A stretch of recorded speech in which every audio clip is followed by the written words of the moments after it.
Hello students, welcome to class 8 geography section part 1 that is lesson 5 agriculture. सभी class 8 के students का स्वागत है पार्ट 1 में, जो कि हमारा लेसन 5 है एग्रीकल्चर। राइट स्टूडेंट्स, इसमें हम लोग जानेंगे क्या एग्रीकल्चर होती क्या है, खेती बाड़ी। इसमें हम लोग जानेंगे फार्म सिस्टम, यानी कि किस तरह से कृषि व्यवस्था है, मेजर टाइप्स ऑफ एग्रीकल्चर, कितनी प्रकार के खेती होती है, मेजर क्रॉप्स, मुख्य फसलों के बारे में जानेंगे, और एग्रीकल्चरल डेवलपमेंट और खेती का विकास, उसको और कैसे बढ़िया विकसित किया जा सकता है। इसमें देखिए पिक्चर्स बने हुए हैं जो एग्रीकल्चर क्षेत्र में आते हैं। एग्रीकल्चर हुआ, फिशिंग हुआ यानी मछली पालन, गैदरिंग हुआ इकट्ठा करना, manufacturing of steel, industrial area चीज़ें हैं, बेकिंग ऑफ ब्रेड, ठीक है, ब्रेड बनाना, या वीविंग ऑफ क्लॉथ या कपड़े की मतलब कि कपास की बुनाई करना। तो ये सारी चीज़ें इस चैप्टर में हम लोग जानेंगे। ठीक है, आइए चलते हैं।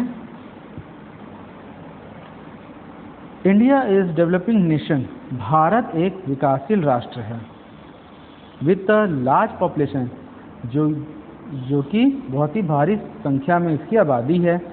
Where agriculture is mainly a primary activity, और जहाँ पे खेती बाड़ी जो मुख्यतः तौर पे प्रथम कार्य है। एंड इंटेंसिव एग्रीकल्चर इस प्रैक्टिस, और बहुत आयात में खेती बाड़ी यहाँ की जाती है। Where crops are grown on small holding, यहाँ पे जो फसल है वो उगाए जाते हैं छोटे छोटे होल्डिंग के द्वारा, मतलब कि किसानों द्वारा, मोस्टली फॉर सब्सिस्टेंस, ज़्यादातर निर्वाह करने के लिए। 2/3 of India's population is still dependent on agriculture, 2/3 Bharat का जो आबादी है वो पूर्णतः किस पे निर्भर करता है, खेती पर। यानी कि स्टूडेंट हमारा, जैसा कि हम जानते हैं कि देश कृषि प्रधान है, तो कृषि प्रधान देश जो होता है उसके 2/3 जो पॉपुलेशन है वो खेती बाड़ी में है लिप्त है। यहाँ से हमारा मैक्सिमम प्रोडक्शन जो है बाहर विदेशों में भी जाता है, रॉ मटेरियल के तौर पर इंडस्ट्रीज में भी जाता है। ठीक है, शॉर्ट में देखिए, the different economic activities perform by human beings are broadly group into 3 types of, जो कई प्रकार के आर्थिक कार्य हैं जो कि इंसानों द्वारा किए जाते हैं वो सामूहिक तौर पर 3 प्रकार से बांटे गए हैं, प्राइमरी, सेकेंडरी और टेरिटरी। पहला, द्वितीय और तीसरे प्रकार के। पहले प्रकार कार्य क्या है, include all those connected with extraction and production of natural resources. इसके अंतर्गत वो सब आते हैं जो जुड़े रहते हैं एक्सट्रैक्शन यानी कि निकालना, और प्रोडक्शन उत्पाद करना प्राकृतिक साधनों से, जिससे कि एग्रीकल्चर, फिशिंग एंड गैदरिंग आता है, ऐसा। Secondary activities are concern with the processing of these resources. Secondary activities जो है वो कंसर्न होती है, मतलब जुड़ी है इससे इन्हीं सब साधनों के प्रोसेसिंग यानी प्रक्रियाओं से, जिसमें हमारा मैन्युफैक्चरिंग ऑफ स्टील आता है, स्टील इस्पात की manufacturing, baking of bread, bread का बनना, एंड वीविंग ऑफ क्लॉथ, और कपास की वो बुनाई। एग्जाम्पल ऑफ दिस सेक्टर, ये उदाहरण है इस कार्य के लिए। The territory sector is the last of the 3 economic activities. जो टेरिटरी सेक्टर है वो एकदम आखिर ही है इन तीनों आर्थिक कार्यों का, which is known as service sector, जिसको सेवा सेक्टर भी कहते हैं। It consist of the soft parts of the economy, ये अर्थव्यवस्था की सबसे कोमल भाग कहलाता है। क्यों? क्योंकि ये जो है सेवा का मतलब होता है स्टूडेंट, जैसे कि मान लीजिए आपको लोन चाहिए, आप खेती बाड़ी करना चाहते हो तो प्राइमरी सेक्टर हो गया, आप मैन्युफैक्चरिंग करना चाहते हो सेकेंडरी सेक्टर हो गया। लेकिन ये दोनों कार्य करने के लिए आपको लोन चाहिए। लोन का कौन करता है? सेवा, ये बैंकिंग सेक्टर। तो एक तरह से सेवा भाव हो गया, मतलब कि, लेकिन वो आपसे इंटरेस्ट चार्ज करती है। उसी तरह से जो लोग एम्प्लॉयज़ होते हैं गवर्नमेंट में, तो वो ये टेरिटरी सेक्टर्स में ही आते हैं। Activities way people offer their knowledge, वो कार्य जहाँ पे लोग अपना ज्ञान प्रदान करते हैं, and time to improve productivity, और प्रोडक्टिविटी उत्पाद को इम्प्रूव करते हैं, सर्विसेज को और फैसिलिटीज़ को। आइए अब हम आप जाते हैं फार्म सिस्टम पे। फार्म सिस्टम होता क्या है? एग्रीकल्चर और फार्मिंग, खेती बाड़ी can be looked at as a system, एक व्यवस्था के तौर पे देखा जाता है। The important inputs are seeds, इसमें मुख्यतः तौर पे जो चीज़ पड़ती है वो होती बीज, फर्टिलाइजर, खाद, मशीनरी, ठीक है, एंड लेबर, मजदूर। There are several important activities, यहाँ पे और भी कई प्रकार के मुख्यतः कार्य हैं which a farmer has to do, जो किसान को करने पड़ते हैं, to harvest a good crop, एक अच्छी फसल उगाने के लिए। मतलब किसानों को कड़ी मशक्कत करनी पड़ती एक अच्छी फसल के लिए। उनको सीज़न मौसम के हिसाब से वो बीज बोना पड़ता है, बुआई कटाई जुताई सब करनी पड़ती है। He has to plough the field, उसको फील्ड को प्लव करना पड़ता है। सो द सीड, उसको बीज को बोना पड़ता है। इरीगेट द लैंड, ज़मीन को इरीगेट करना पड़ता है, ठीक है। अप्लाई फर्टिलाइजर्स, खाद को डालना पड़ता है। गार्ड द क्रॉप, फसल की निगरानी भी करनी पड़ती है। इतना करने के बाद फसल जब धीरे धीरे उगने भी लगती है तो फसल की निगरानी भी करनी पड़ती है कि फसल कोई खा ना जाए, कोई मवेशी कोई जानवर आकर के उजाड़ ना दे। फ्रॉम पेस्ट, किससे, कीड़ों से, वीड से, आउट अनवांटेड प्लांट्स, जो कि जंगली पेड़ों में फसल में उग जाते हैं। हार्वेस्ट, स्टोर, उसको हार्वेस्ट करते हैं, कटाई करते हैं, स्टोर करते हैं।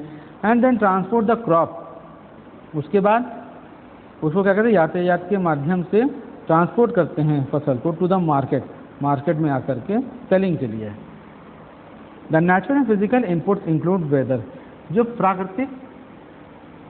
प्राकृतिक और भौतिकी चीज़ इसके अंतर्गत आती है वो क्या क्या है। वेदर यानी मौसम, क्लाइमेट वहाँ का पर्वतीय मौसम, रिलीफ और हाइट, अब तो सी लेवल समुद्र सतह से दूरी और कितनी ऊंचाई है। सॉइल, उसकी मिट्टी, लैटिट्यूड अशांतर रेखा, देशांतर रेखा, ये सभी प्रकार की इत्यादि etcetera.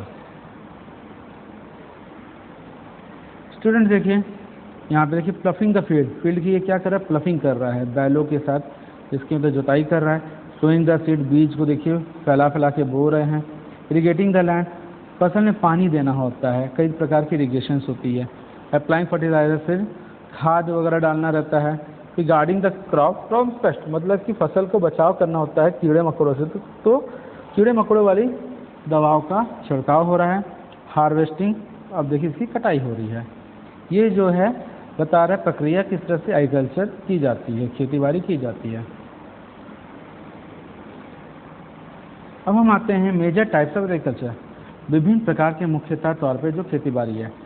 All agricultural activities may be divided into two broad categories, जितने भी खेतीबाड़ी जो कार्य हैं वो मुख्यतः तौर पे डिवाइड हैं किसमें, दो कैटेगरीज में, depending on the geographical condition, उसके भौगोलिक जो स्थिति है उस पर निर्भर करता है। लेबर पे, मजदूरों पे, एंड डिमांड ऑफ प्रोड्यूस, और उस प्रोडक्शन की डिमांड पर, मतलब कि अगर कोई फसल उगाता है और फसल पकने के बाद गोडाउन में पड़े पड़े सड़ जाए, कोई उसकी डिमांड ना करे तो दोबारा वो फसल नहीं उगाएगा जल्दी। इससे उसकी प्रोडक्शन की डिमांड यानी मांग के ऊपर भी निर्भर करता है। द लेवल ऑफ टेक्नोलॉजी, और जो तकनीकी जो उच्च स्तर की तकनीक हमें उपलब्ध है उस लेवल पर। दीज आर, अब ये देखिए कि ये कौन कौन सी खेती होती है। पहला है सब्सिस्टेंस फार्मिंग, निर्वाह खेतीबाड़ी, ठीक है। Subsistence farming is mainly practice to meet the needs of the farmer family. निर्वाह खेतीबाड़ी जो होती है आमतौर पे प्रैक्टिस की जाती है कब, जब फार्मर्स के यानी कि किसान परिवार को अपनी ज़रूरत को पूरा करना होता है। In this type of farming, इस प्रकार की farming the farmer use primitive method, जो फार्मर है वो पुराने तरीके से फार्मिंग करता है to produce a variety of crops, जिसमें वो कई प्रकार की फसल को उगाता है। The farmer grow crops that the family eat, farmer उस फसल को उगाता है जो परिवार खा सके। एंड रेजेस एनिमल्स, और जो जानवरों के लिए, that provide food for the family only.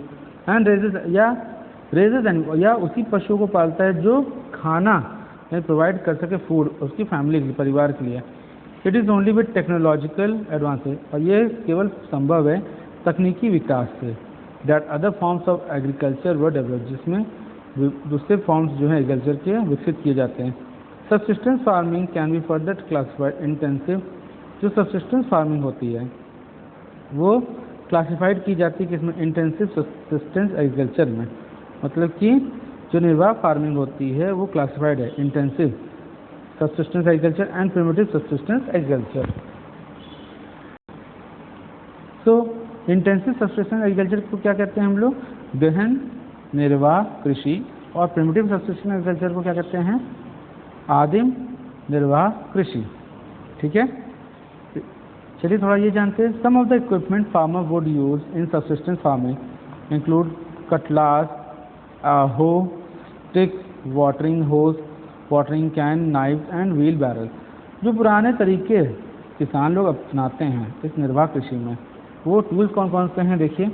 कटलाज होते हैं, हो एक तरह का हो, स्टिक होता है लकड़ी का, वाटरिंग हो पानी उलेचने के लिए, वाटरिंग कैन, नाइफ चाकू होता है, and wheel barrel. Intensive subsistence agriculture.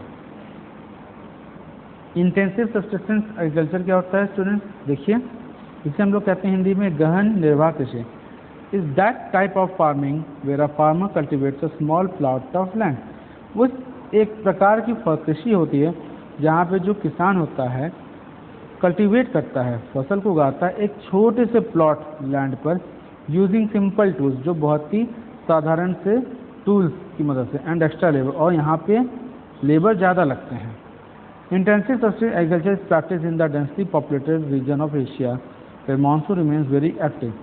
जो गहन निर्वाह कृषि होती है ये आमतौर पे कहाँ अपनाया जाता है, बहुत ही घने डेंसिटी यानी बहुत ही घने आबादी वाले क्षेत्र में, जो कि एशिया में पाए जाते हैं, जहाँ पे मानसून जो है हमेशा तैयार रहते हैं, एक्टिव रहते हैं। साउथ एशिया, दक्षिण एशिया, ईस्ट एशिया, पूर्वी एशिया, इन सब जगह में। Rice is the chief crop grown here. चावल मुख्यतः यहाँ पे प्रमुख फसल है जो उगाई जाती है। उसके अलावा wheat, maize, pulses and oilseed are some other crops grown here. गेहूँ, मेज, पल्सेस, दाल जो हुआ, ऑयल सीड्स हुई, तेल की बीज वगैरह जो हैं, ये सब भी यहाँ पे उगाई जाती हैं इन फसलों में। ठीक है, सम अदर क्रॉप, ये सब जो हैं दूसरी फसल हैं जो यहाँ ग्रोन किए जाते हैं। Primitive subsistence agriculture,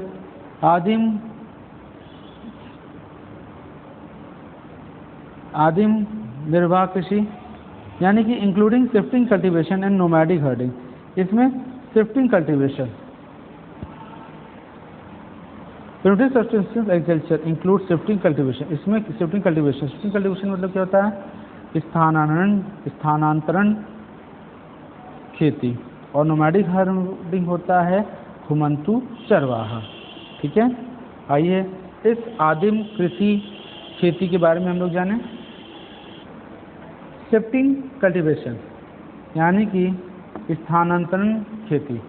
shifting cultivation is mainly practice in the forested areas of the Amazon basin.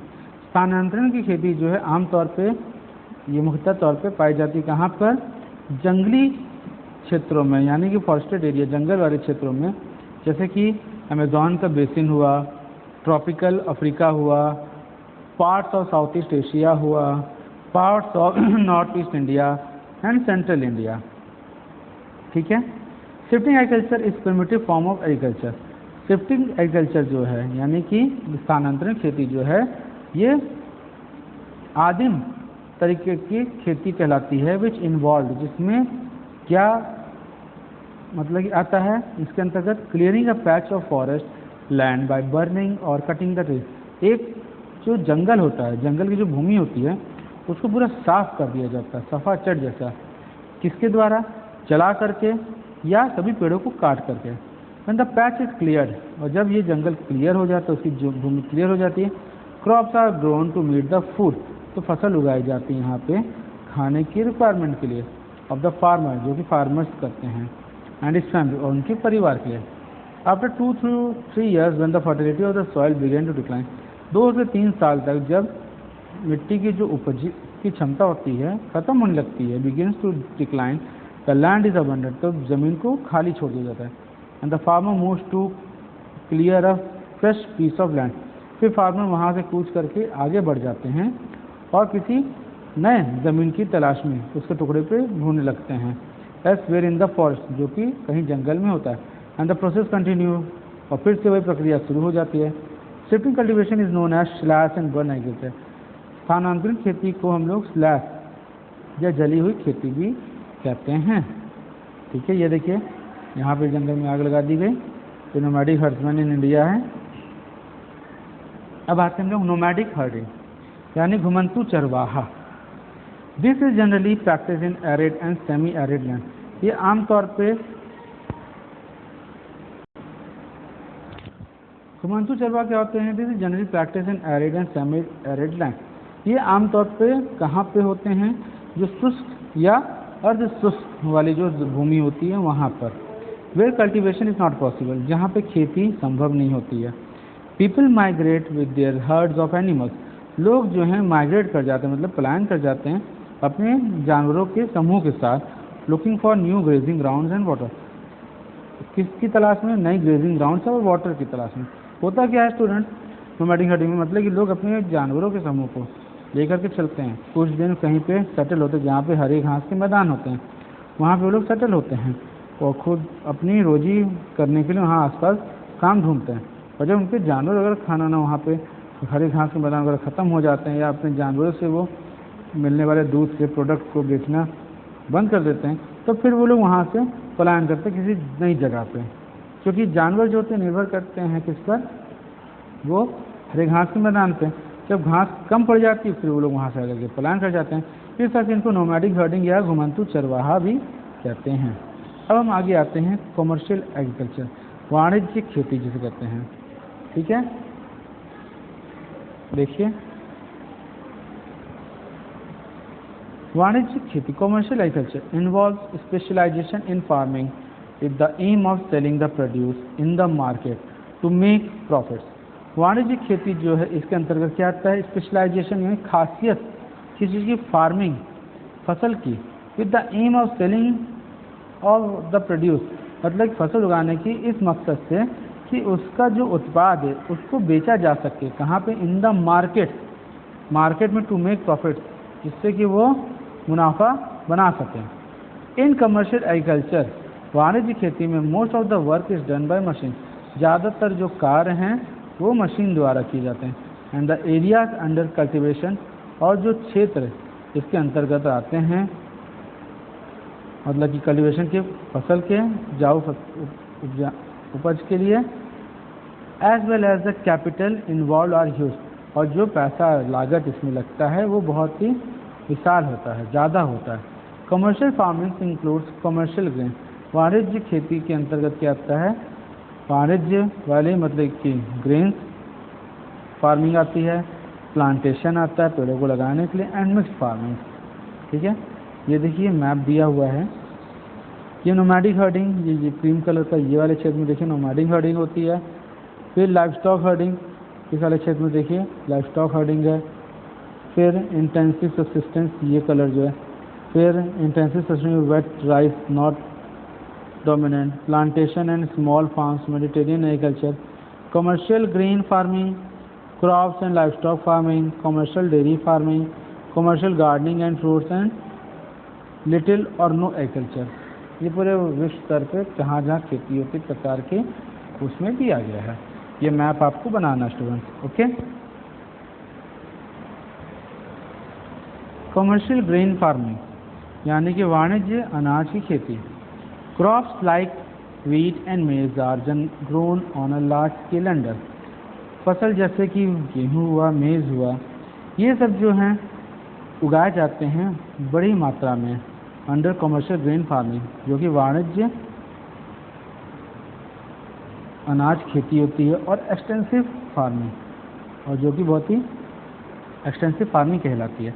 It is prevalent in the prairies of Canada, ये इसका फैलाव क्षेत्र कहाँ है, कनाडा के प्रेरीज लैंड में, यानी कि पूरे वहाँ पे कहा जाता है एक लैंड को प्रेरीज कहा जाता है।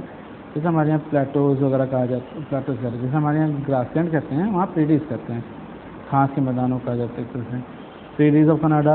And the USA, United States of America के भी प्रेरीज में, in the steppes of Russia, Russia के स्टेपीज में, एंड यूक्रेन के पंपास जो है अर्जेंटीना में, डाउन्स इन ऑस्ट्रेलिया में, and the northern plains of India, और भारत के उत्तरी प्लेन्स में, in the states of Punjab and Haryana, और खासतौर किस राज्य में, पंजाब और हरियाणा आ गए। Wheat is the most important crop, गेहूँ जो है मुख्यतः तौर पे बहुत ही मुख्य फसल है, ग्रोन इन द यूएसए, जो यूएसए में उगाई जाती है, and Australia. But in Russia and Ukraine, लेकिन रशिया यूक्रेन में एडिशनल क्रॉप, इसके अलावा जो फसल है ओट्स, ऑयल सीड्स हुआ, शुगर बीट हुआ, are grown to supply to industry, उसको उगाया जाता है जिससे कि वो इंडस्ट्री को सप्लाई करता है। जाने योग्य चीज़ें, extensive commercial farming. Extensive commercial farming क्या होती है, started with the advent of green revolution, जो हरित क्रांति के साथ शुरुआत हुई थी। With the use of farming पढ़ें, इसमें जो है फसल उगाने के जो तरीके हैं। द वर्ल्ड सीरियल प्रोडक्शन, जो विश्व का जो सीरियल का उत्पाद है, इसमें हरित क्रांति में के समय वो 50% ज़्यादा हुआ था 1970 से 1990 के बीच में। प्लांटेशन एग्रीकल्चर, प्लांटेशन एग्रीकल्चर वृक्षारोपण कृषि। वृक्षारोपण कृषि यानी plantation agriculture is a type of commercial farming. वृक्षारोपण कृषि जो है एक तरह से वाणिज्यिक खेती होती है। It was introduce by the Europeans, जिसको इंट्रोड्यूस किया था किसने, मतलब जिसके बारे में बताया था यूरोपियंस ने। इन द ट्रॉपिकल के क्षेत्र में एंड सब ट्रॉपिकल के क्षेत्र में। द फार्म कॉल्ड स्टेट्स, इस तरह के फार्म्स को, खेती को, कृषि को स्टेट्स कहा जाता है। आर वेरी लार्ज, जो कि बहुत ही विशाल होते हैं। Efficient and scientific methods are used, इसमें बहुत ही प्रभावशाली और वैज्ञानिक तरीके इस्तेमाल किए जाते हैं। ह्यूज कैपिटल इज इन्वेस्टेड, इसमें भारी मात्रा में क्या कहते हैं लागत होती है, जिसे खर्च किया जाता है। For hiring cheap skilled local or imported labour, जिसमें किराए पर सस्ते काबिल मतलब कि अच्छे कुशल लोकल या बाहर से मंगाए गए मजदूर होते हैं। That specializes in the production of the crop, जो कि फसल का उत्पादन करने में स्पेशलाइज होते हैं। And arranging transport facility to carry the partly, और लेबर का इस्तेमाल किया जाता है, साथ में ट्रांसपोर्ट फैसिलिटी का इस्तेमाल किया जाता है। टू कैरी द पार्टली और होली प्रोसेस क्रॉप, जो आधे या पूरी तरह से प्रोसेस क्रॉप होती फसल होती है, उसको ले जाने के लिए टू द मार्केट और पोर्ट्स में। Major plantation found in the tropical region, मुख्यतः प्लांटेशन जो है पाए जाते कहाँ, ट्रॉपिकल क्षेत्र में। और रबर प्लांटेशन, वहाँ रबर का वृक्षारोपण होता है। इन वेस्ट मलेशिया, जैसे कि पश्चिमी Malaysia. Coffee in Brazil and tea in India and Sri Lanka.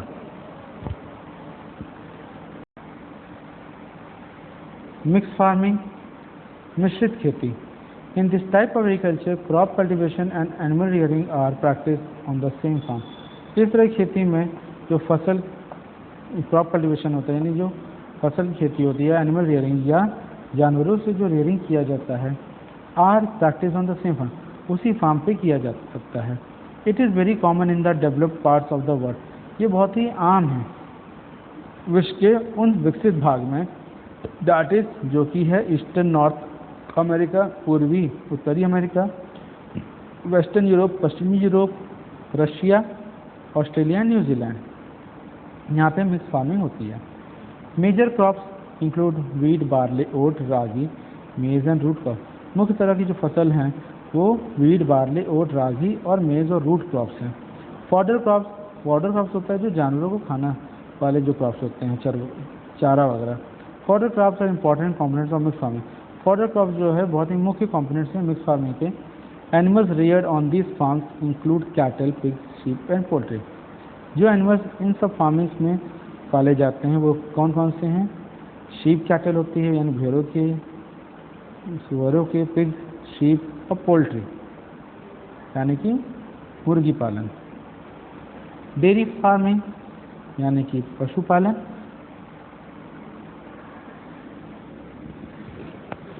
Dairy farming यानी कि दूध उत्पादन। The rearing of cattle on a large scale on the outskirts of cities to meet the demand for milk and animal product is called dairy farming.